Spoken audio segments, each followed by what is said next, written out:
Hi friends, అందరికీ నమస్కారం. Friends, ఈ వీడియోలో ఇప్పుడిప్పుడే మనకు జగనన్న విద్యా దీవెన పథకానికి సంబంధించి ఆంధ్రప్రదేశ్ రాష్ట్ర ముఖ్యమంత్రి వైఎస్ జగన్మోహన్ రెడ్డి ఒక ఇంపార్టెంట్ అప్డేట్ అయితే ఇచ్చారండి. సో ఈ యొక్క పథకానికి సంబంధించిన అమలు చేసే డేట్ని అయితే అనౌన్స్ చేశారు. అయితే చాలా మందిని అనర్హులుగా గుర్తించి ఈ పథకం కింద వారందరికీ కూడా బెనిఫిట్ అయితే ఆపిపోతున్నారన్నమాట.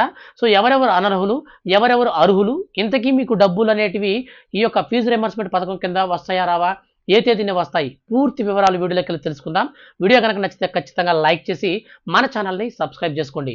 ఫ్రెండ్స్, గవర్నమెంట్ నుంచి ఏ చిన్న అప్డేట్ అయినా సరే, మహిళలు, విద్యార్థులు ఏ పథకానికి సంబంధించినా సరే అప్డేట్ అనేది వచ్చిన వెంటనే నేను మీకు వీడియో చేసి తెలియజేస్తాను. ఇక లేట్ చేయకుండా టాపిక్ని స్టార్ట్ చేద్దాం. ఫ్రెండ్స్, మన యొక్క ఏపీ రాష్ట్ర ముఖ్యమంత్రి వైఎస్ జగన్మోహన్ రెడ్డి ఎంతో ప్రతిష్టాత్మకంగా అనేక రకాల సంక్షేమ పథకాలను తీసుకువస్తున్నారండి. అందులో భాగంగానే మనకు జగనన్న విద్యా దీవెన అనగా పూర్తి ఫీజు రియంబర్స్మెంట్ పథకాన్ని అమలు చేస్తున్నారు. ఈ యొక్క ఫీజు రియంబర్స్మెంట్ పథకంలో 4 విడతల్లో ఒక్కో విద్యార్థికి వాళ్ళకి కాలేజీలో ఫీజు ఎంతైతే ఉంటుందో ఆ యొక్క డబ్బులంతా కూడా వేస్తున్నారండి. ఇప్పటి వరకు చూసుకున్నట్లయితే ఈ యొక్క 2023 సంవత్సరానికి సంబంధించి 3 విడతల ఫీజు రియంబర్స్మెంట్ డబ్బులను అయితే వేసేశారు. ఇక 4వ విడతకు సంబంధించి తాజాగా ఈ నెల అనగా డిసెంబర్ 19వ తేదీన ఏపీ సీఎం జగన్మోహన్ రెడ్డి దాదాపు 8 లక్షల మందికి పైగా విద్యార్థుల యొక్క తల్లి ఖాతాల్లోకి 4వ విడత పూర్తి ఫీజు రియంబర్స్మెంట్ డబ్బులు అయితే వేస్తున్నారండి. సో మీకు 3వ విడతలో డబ్బులు అనేది ఎంత పడిందో సో అంతే అమౌంట్ అయితే ఇప్పుడు కూడా మీకు క్రెడిట్ అవుతుంది. సో అంతకుమించి ఎక్కువ కానీ తక్కువ కానీ క్రెడిట్ అయితే కాదు. అయితే ఈ పథకానికి సంబంధించి మనకు ఈ యొక్క అర్హుల లిస్ట్ అయితే ఫైనల్ ఎలిజిబుల్ లిస్ట్ అయితే విడుదల చేస్తున్నారు. వీడియో కింద డిస్క్రిప్షన్లో లింక్ ఇచ్చాను, దాని ద్వారా చెక్ చేసుకోండి.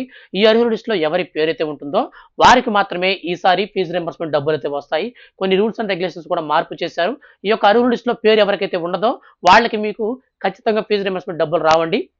అలాగే మనకు ఎవరైతే ఎస్సీ ఎస్టీ విద్యార్థులు ఉంటారో వీళ్ళకైతే ఎటువంటి ప్రాబ్లం లేదు. కానీ బీసీ అలాగే ఓసీ కేటగిరీ చెందినటువంటి విద్యార్థులు ఉంటారు కదా, ఫీజు రియంబర్స్మెంట్ పథకానికి సంబంధించి అర్హులు ఉంటారు కదా, సో వాళ్ళందరూ కూడా ఖచ్చితంగా అయితే తల్లి అలాగే స్టూడెంట్ కూడా పక్కాగా ఈ యొక్క బ్యాంక్ అకౌంట్కి జాయింట్ అకౌంట్ అనేది చేసుకోవాలని చెప్పేసి మన యొక్క రాష్ట్ర ప్రభుత్వం అయితే గతంలో సూచించింది.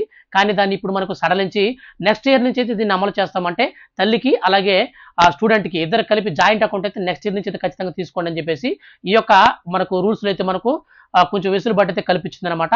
అయితే ఇప్పుడు మాత్రం ఈ 4వ విడత 2023 సంవత్సరానికి సంబంధించిన డబ్బులు మాత్రం అందరికీ పడతాయండి. ఎవరైతే అర్హులు ఉంటారో వాళ్ళందరి ఖాతాలో పడతాయి. వీడియో కింద డిస్క్రిప్షన్లో లింక్ ఇచ్చాను, దాని ద్వారా చెక్ చేసుకోండి. ఇలాంటి జెన్యూన్ అప్డేట్స్ అనేవి ఎప్పటికప్పుడు మీరు మిస్ అవ్వకుండా పొందాలంటే మన ఛానల్ని సబ్స్క్రైబ్ చేసుకోండి. Thank you for watching.